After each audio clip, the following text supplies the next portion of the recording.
आश्चर्य देखा। तत्राश्चर्यं मया दृष्टं श्रूयतां तन्मुनीश्वराः। एका तु तरुणी तत्र निसन्ना खिन्नमानसाः। एक तरुणी युवती जोर जोर से रो रही थी।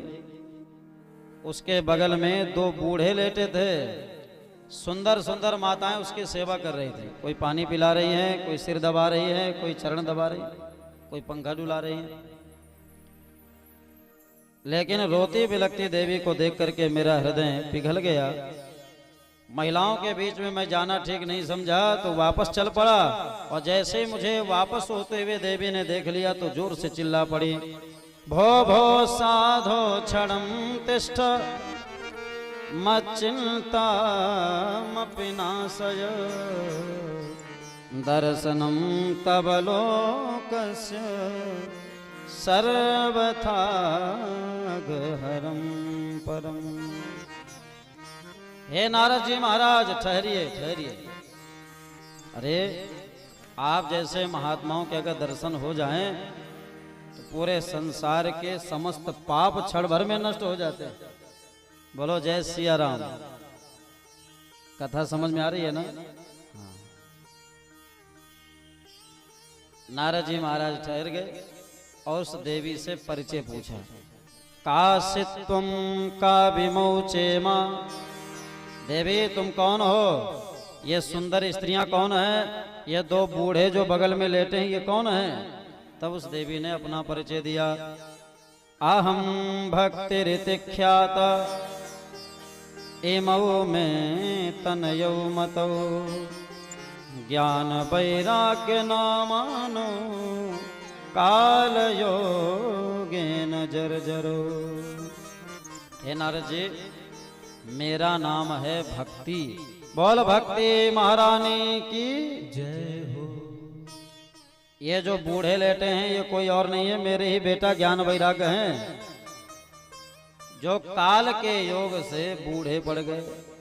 और जो सुंदर स्त्रियां मेरी सेवा कर रही हैं ये कोई और नहीं है, गंगा जमुना सरस्वती नर्मदा इत्यादि मूर्तिमती होके मेरी सेवा कर रही।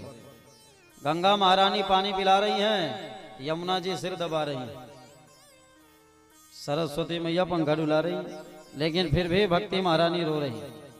कहने का मतलब यह है कि आप गंगा जी का जल रोज पीजिए लेकिन भक्ति हृदय में नहीं आने वाली। भक्ति महारानी केवल कथा गंगा में गोता लगाने से ही प्रसन्न होंगी। भक्ति महारानी ने कहा, महाराज मेरा जन्म स्थान भी सुन लीजिए, मैं पैदा कहाँ हुई, कहाँ पैदा हुई। उत्पन्ना द्रविणे साहम वृद्धिं कर्णाटके गता। क्वचित क्वचिन महाराष्ट्रे गुर्जरे जीर्णतांगता। महाराज मेरा जन्म द्रविड़ देश में हुआ है। द्रविड़ माने ये दक्षिण भारत में समझिएगा। द्रविड़ माने होता है धन। और सबसे बड़ा धन कौन है तो आप लोग सब जानते हैं। एक स्तुति हम लोग जब गाते हैं तो उसमें एक शब्द आता है, त्वमेव माता च पिता त्वमेव त्वमेव बन्धुश्च त्वमेव विद्या द्रविणं त्वमेव विद्या द्रविणं त्वमेव त्वमेव सर्वं मम देव देव त्वमेव सर्वं मम देव देव। त्वमेव विद्या द्रविणं त्वमेव। हे प्रभु आप ही विद्या हैं, आप ही द्रविण हैं। अगर हम द्रविण का अर्थ दक्षिण भारत मानेंगे तो क्या भगवान से ये कहेंगे प्रभु आप ही विद्या हो और आप ही दक्षिण भारत हो, इसलिए आपको प्रणाम है? नहीं नहीं, द्रविण माने होता है धन, और सर्वश्रेष्ठ धन माना जाता है प्राण धन। और ये प्राण रहता है हृदय में, इसलिए हार्ट अटैक होता है। तो भक्ति महारानी कहती है मेरा जन्म स्थान है प्राण, प्राण रहता है हृदय में, इसका मतलब भक्ति का जन्म स्थान है हृदय। भक्ति हृदय में ही पैदा होती है। लेकिन जैसे ही मैं कर्नाटक में गई, वृद्धिम कर्नाटके गता, जैसे कर्नाटक में गई तो मेरी वृद्धि होने लगी, मैं बढ़ने लगी। ये कर्नाटक का मतलब कोई प्रदेश मत समझिएगा, ये दोनों कान ही हमारे कर्नाटक हैं। जब इन कर्णों के माध्यम से, इन कान रूपी मार्ग से जब हम भगवान की कथा को हृदय में ले जाते हैं तो हृदय में भक्ति महारानी बढ़ने लगती है। अगर आप कथा नहीं सुनोगे तो भक्ति कैसे बढ़ेगी भाई। लेकिन भक्ति महारानी कहते जैसे मैं महाराष्ट्र में गई तो क्वचिन महाराष्ट्रे गुर्जरे जीर्णतांगता, महाराष्ट्र में जाते ही मेरी दुर्दशा प्रारंभ हो गई। ये महाराष्ट्र का क्या है? ये हमारा शरीर ही महाराष्ट्र है। जब हम अपने शरीर की पुष्टता के लिए भक्ति करते हैं तो भक्ति की दुर्दशा प्रारंभ हो जाती है। लेकिन भक्ति महारानी कहती जैसे मैं गुर्जर प्रदेश में गई, गुजरात, पूरी तरह से बर्बाद हो गई, जीर्ण हो गई। क्योंकि गुजरात में भक्ति को कौन पूछने वाला, वहां तो सब टका के पुजारी हैं। बोलो जय सिया राम। अथवा गुर्जर माने गु माने इंद्रियां और जर माने जर्जर होना ना। जब भक्ति महारानी इंद्रियों के वशीभूत हो जाती हैं तो पूरी तरह से जर्जर हो जाती हैं। लेकिन जैसी वृंदावन आई भक्ति महारानी तो वृंदावन में आते ही 16 साल की युवती हो गई। वृंदावनम पुनः प्राप्य नवीने स्वरूपिणी जाता हम युवते सम्यक प्रेष्ठ रूपा तो सांप्रदम। वृंदावन में आते ही भक्ति महारानी 16 साल की युवती हो गई, लेकिन ज्ञान वैराग्य दोनों बूढ़े पड़ गए।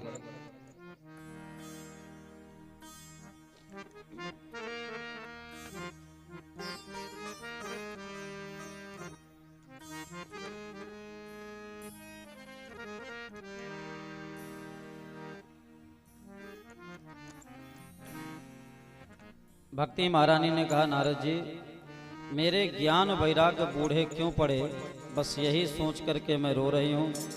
मैं आपसे जानना चाहती हूं माता जी 16 साल की हैं और बेटा 80 साल के बूढ़े, कभी आज तक ऐसा देखा आपने? माता जी 40 साल की तो बेटा 20 साल के, माता जी 60 साल की तो बेटा 40 साल के, माता जी 80 साल के तो बेटा 50 साल के, 60 साल के। लेकिन यहाँ माता जी 16 साल की हैं, बेटा 80 साल के बूढ़े। ये विपरीत स्थिति आई कैसी? भक्ति महारानी ने कहा देखो नारद जी, अगर मेरे बेटा ज्ञान वैराग्य स्वस्थ नहीं हुए तो मैं वृंदावन छोड़ के विदेश चली जाऊंगी। इदं स्थानम परित्यज्य विदेशम गम्यते मया। देखो भैया, वृंदावन कोई साधारण वन नहीं है, भगवान का साक्षात घर है वृंदावन, भगवान का नित्य निवास है वृंदावन। लेकिन वृंदावन को भी छोड़ने की धमकी भक्ति महारानी दे रही है। माता जी, ये माताओं का स्वभाव है। अगर बच्चे बीमार पड़ जाएं, अगर बच्चे दुखी हो जाएं तो माताओं का हृदय पिघल जाता है। क्योंकि माताओं का वात्सल्य इतना अद्भुत है, बच्चों के सामने माताओं को बैकुंठ भी फीका पड़ता है। इसलिए भक्ति महारानी कहती है मैं वृंदावन छोड़ के चली जाऊंगी नारद जी महाराज। नारद जी ने कहा नहीं नहीं देवी, ऐसा मत करना, तुम्हारे ज्ञान वैराग्य क्यों बूढ़े पड़े मैं सब जान गया। क्षण मात्र में नारद जी पहचान गए। क्षण मात्रेण तज ज्ञात्वा वाक्य मूचे मुनीश्वर। नारद जी ने कहा देवी सुनो, इसमें किसी और की गलती नहीं है। ये कलिकाल के प्रभाव से ज्ञान वैराग्य बूढ़े पड़ गए हैं। लेकिन देवी तुम धन्य हो, और धन्य है ये वृंदावन, जहां कम से कम तुम तो नाच रही हो, युवती हो। आज वृंदावन में तो कम से कम भक्ति को पूछ रहे हैं, भले ज्ञान वैराग्य को कोई ना पूछता। आज भी वृंदावन में चले जाइए, ये घटना 5000 वर्ष पहले की है, सच्ची घटना।